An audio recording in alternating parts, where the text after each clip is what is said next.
Hi friends, I hope you are doing well. Today we will talk about how to fix or how to solve the problem of block the account on the application of Flow. You will go to settings.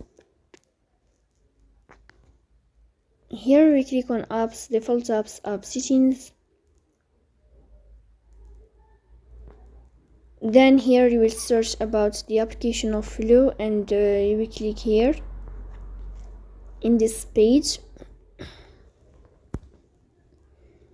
Then you will click on first stop and you will click OK. Then you will enter to the window of storage. Here you will click on clear cache. In the end, you will turn off your phone and you will restart your phone again to fix that problem.